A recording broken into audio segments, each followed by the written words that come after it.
आपण पाहू शकता हे साधारणतः पांढऱ्या शुभ्र रंगाचे हे फुलपाखरू आपण पाहू शकता. त्याच्या अंगावरती साधारणतः 15 इंच ह्याचे पंखांची लांबी आणि 10 इंच पंखांची रुंदी असते. हे अतिशय दुर्मिळ अशा प्रकारचं फुलपाखरू आपण इथे पाहू शकता. साधारणतः ह्याची प्रजात जी आहे ती दक्षिण भारतामध्ये प्रामुख्याने आढळली जाते आणि अशा फुलपाखरांचं संवर्धन करण्याची आज काळाची गरज आहे.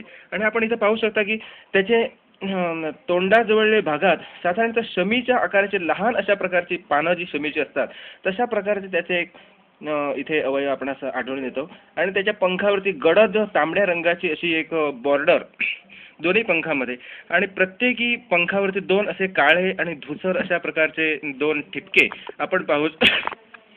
ह्या फुलपाखरांच्या संवर्धनाकरता सरकारने अनेक प्रकारचे विविध अशा प्रकारचे उपक्रम राबवले. जे कोण सामान्य मनुष्य सुद्धा अशा प्रकारचे फुलपाखरं आपण लगेच त्याची छायाचित्र बनवून ती माहिती आपल्या पशुसंवर्धन केंद्रामध्ये पाठवू शकतो. आणि अशा प्रकारच्या फुलपाखरांच्या विविध अशा प्रकार साधारणतः महाराष्ट्रामध्ये 799 अशा प्रकारचे फुलपाखरं आढळलेले आहेत.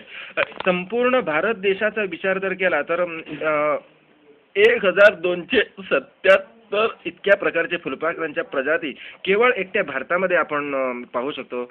आणि विशेषतः हा कोकण किनारपट्टीचा जो भाग आहे त्याच्यामध्ये अशी विशेष अशा प्रकारच्या फुलपाखरांची आपल्याला ओळख करण्यामध्ये हे होतं.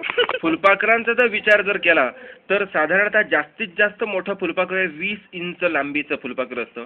हे साधारणतः दुसऱ्या क्रमांकाचं फुलपाखरू इथं आज आपल्याला पाहायला मिळू शकतं. आणि ज्याची लांबी रुंदी जी आहे एकूण ह्याचा क्षेत्रफळाचा विचार केला असता 20 इंच लांबीचं हे फुलपाखरू आपण इथे पाहत आहात.